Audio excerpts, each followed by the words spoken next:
या ठिकाणी बालसंस्कार शिबिराचं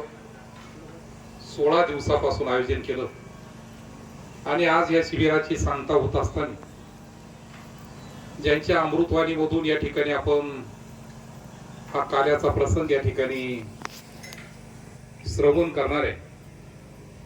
ते आपल्या परिसराचं आपल्या तालुक्याचं वैभव आणि एक आध्यात्मिक विकासाचा केंद्रबिंदू म्हणून ज्यांच्याकडे आपण पाहतो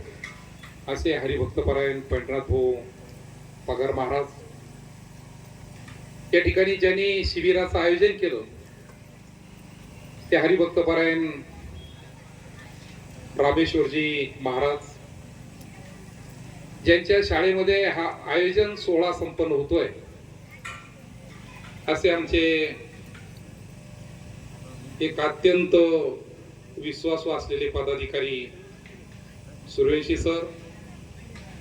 ज्यांनी आजच्या कार्यक्रमाची माहिती सांगितली ते माजी सभापती भागीनाथ दादा मगर, मार्केट कमिटीचे सभापती रामहरी बाबू जाधव, शिवसेनेचे तालुका प्रमुख राजेंद्र पाटील साळुंके, दत्तू भाऊ, विठ्ठल काका, आनंद सर निकम, या ठिकाणी प्रामुख्याने सर्व गायनाचार्य, सर्व भजनी मंडळ, सन्माननीय नानाभाऊ सूर्यवंशी, गावातील सर्व ज्येष्ठ मंडळ, या ठिकाणी मुद्दाम मी सांगेल की मला काल भागीनाथ दादाचा फोन आला का असं असं शिबिराचा सांगताय. मी दादाला सांगितलं दादा काही जरी झालं का 5 मिनिटं तरी येऊन जाईल.